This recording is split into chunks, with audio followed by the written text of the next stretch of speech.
Merci d'être là, fidèles. Et on aimerait tant qu'on n'ait pas besoin de se retrouver tous les samedis. Et je pense que malheureusement, on n'a pas fini de se retrouver tous les samedis. Partout en France, les citoyens aujourd'hui se lèvent pour dire stop au pass sanitaire de la honte, stop et vive la liberté.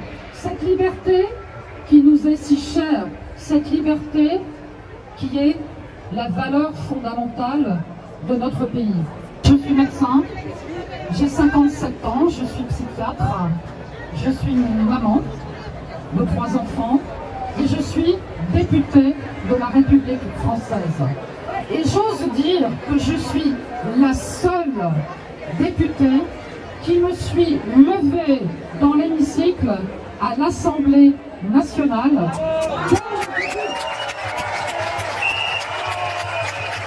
Quand on est malade, quand on est face à une épidémie, est-ce que c'est normal que pour le bien des Français, on commence par vous dire il y a une épidémie, c'est la guerre, vous êtes malade, mais surtout, n'allez pas voir votre médecin.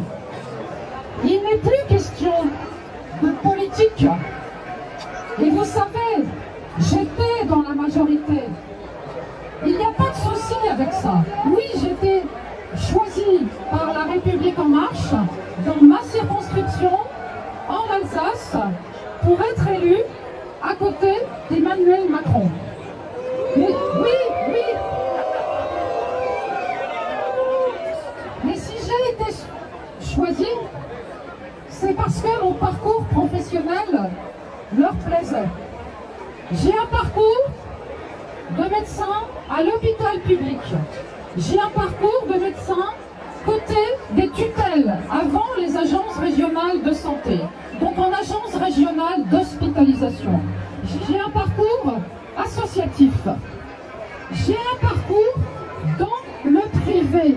Et je ne m'en cache pas, et il n'y a pas de honte à partir du moment où ce privé sait reverser les bénéfices à tout le monde. Une économie forte ne doit pas rapporter aux actionnaires uniquement. Une économie forte doit rapporter à tous ces gens qui font vivre l'entreprise, c'est-à-dire les salariés.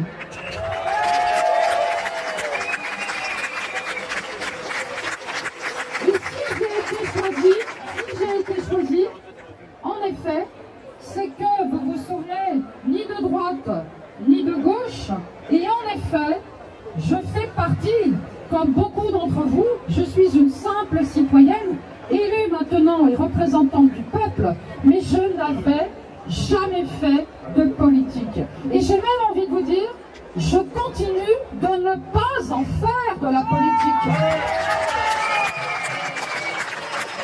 Les parlementaires sont là, dans l'Assemblée nationale et les sénateurs au Sénat, pour évaluer et pour contrôler l'action du gouvernement.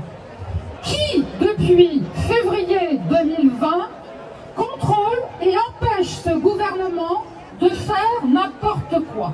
Absolument personne. Vous avez vu que je me suis fait exclure de ce parti de la majorité. Non, je me suis fait exclure du groupe politique et j'ai quitté la majorité. Ensuite, je me suis fait exclure d'un groupe qui s'appelle Écologie, Démocratie, Solidarité. Puis là, dernièrement, je viens de me faire exclure de Liberté et Territoire. Pourquoi personne ne veut de moi? Parce qu'il n'est pas question pour moi de faire de la politique politicienne. Jamais je n'en ferai. L'engagement, parce que vous êtes tous engagés, que ce soit dans des associations, que ce soit dans les syndicats, que ce soit simplement vous comme parents, vous êtes tous engagés. Vous avez, du fait de cet engagement, une action politique. Et c'est cela qu'il faut pour la France demain. C'est cette démocratie directe, c'est le peuple, c'est vous qui doit reprendre le pouvoir en France.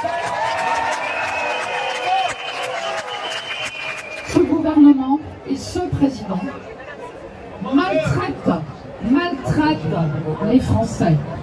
Et au nom de quoi nous devrions, vous devriez accepter cette maltraitance?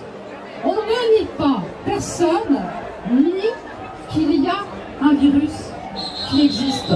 On ne nie pas l'épidémie du Covid. Mais il y a toujours et encore maintenant un traitement qui fonctionne.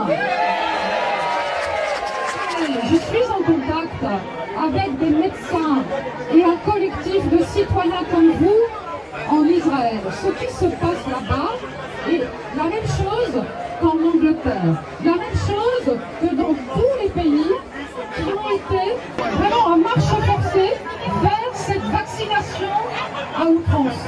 Le peuple, s'il accepte de se faire injecter, ne sera pas pour autant protégé par rapport à ce virus.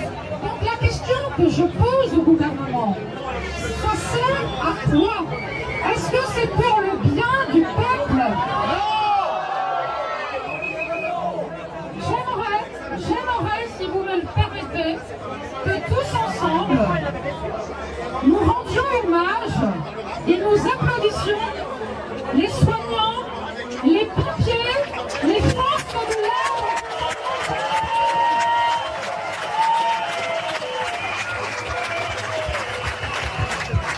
Il faut les applaudir.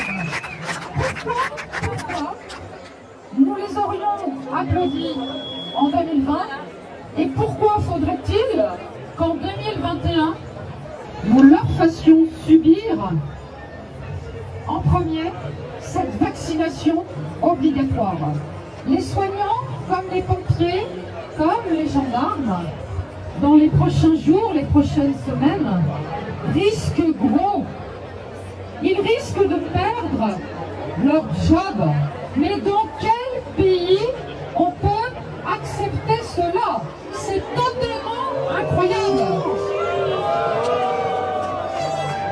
Et on sait que si on fragilise les soignants, on va fragiliser l'ensemble de l'hôpital public. Si on fragilise les forces de l'ordre, mais qui va nous protéger? Est-ce que ce n'est pas cela que le gouvernement attend? C'est d'affaiblir tout ce qu'il y ait de plus régalien dans notre pays et qui permet de soigner et de protéger le peuple français.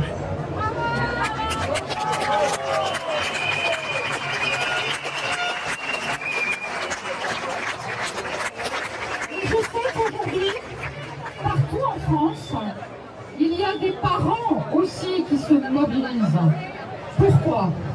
Parce que les enfants, vos enfants, nos enfants sont menacés. Ce qu'on leur impose, ce n'est pas un vaccin classique. Ce qu'on leur impose, c'est cette expérimentation. Ce qu'on leur impose, c'est de subir quelque chose qui n'est pas, encore une fois, je le dénonce, pour leur bien. Donc il n'est pas question, pour vous les parents, d'accepter cela. Et quand on analyse, et on ne va pas le faire cet après-midi, mais les textes, bien sûr, pour tous ces textes depuis plus d'un an, que je dénonce et à chaque fois j'ai voté contre l'état d'urgence sanitaire, j'ai voté contre la prolongation de l'état d'urgence sanitaire, et là j'ai voté contre le pass de la honte. Pourquoi? Parce que d'imaginer que d'enfermer les gens, d'imaginer que d'empêcher les gens, d'imaginer que de séparer les gens et de continuer à leur faire peur, comment imaginer encore une fois qu'on a un État qui protège sa population? C'est une honte, quel que soit l'âge. L'année dernière, on a commencé par les plus vulnérables, parce que les personnes âgées qui n'ont pas été traitées ont été, et surtout dans l'Est de la France, traitées avec du Rivotril.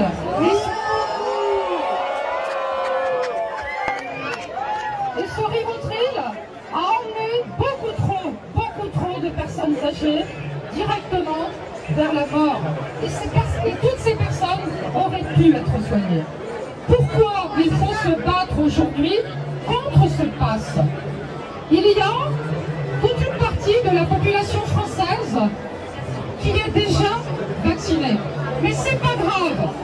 Peut-être que certains d'entre eux sont ici et je les remercie d'être là avec nous parce qu'il faut arrêter de séparer.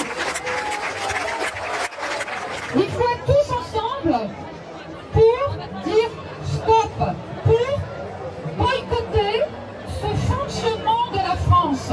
C'est terrible d'en arriver là, parce qu'aujourd'hui, vous savez à quel point les restaurateurs voient leur chiffre d'affaires diminuer d'environ 70%. Les cinémas de la même façon, les salles de spectacle de la même façon. Et c'est une honte ce qui est en train de se passer dans notre pays. Parce que ce gouvernement veut la ruine de l'État français, veut la ruine de la France.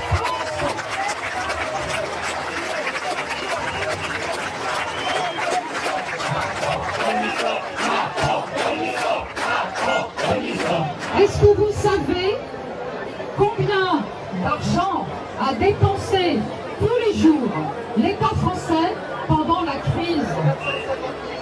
450 millions d'euros par jour.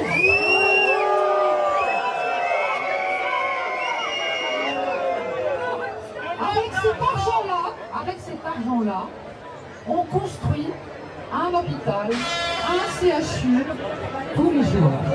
Donc vous voyez bien que l'idée n'était pas de soigner les Français. Vous voyez bien à quel point, et on va commencer à en vivre toutes les conséquences, de licenciement, de chômage, de perte totale du pouvoir d'achat des Français.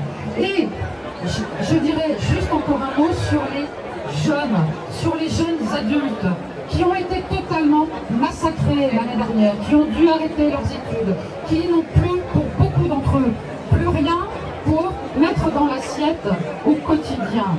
Et on a vu toutes ces files devant les Restos du Cœur. Aujourd'hui, en France, il y a plus de 11 millions de Français qui vivent sous le seuil de la pauvreté. Une personne sur 6 en France vit sous le seuil de la pauvreté. Est-ce que c'est ça la France des Lumières? Non. Est-ce que c'est ça la France démocratique? Non. Est-ce que c'est ça les valeurs de liberté, de fraternité, d'égalité, de solidarité? Non.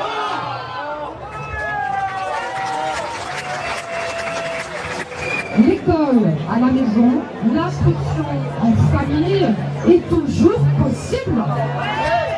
Ne croyez pas que c'est interdit. Il n'y a aucune autorisation à demander. Vous ne mettez pas votre enfant à l'école, c'est votre droit. Vous faites simplement une déclaration. Vous pouvez le retirer de l'école à tout moment et vous le déclarez. Mais vive la France et les Français libres! Libres!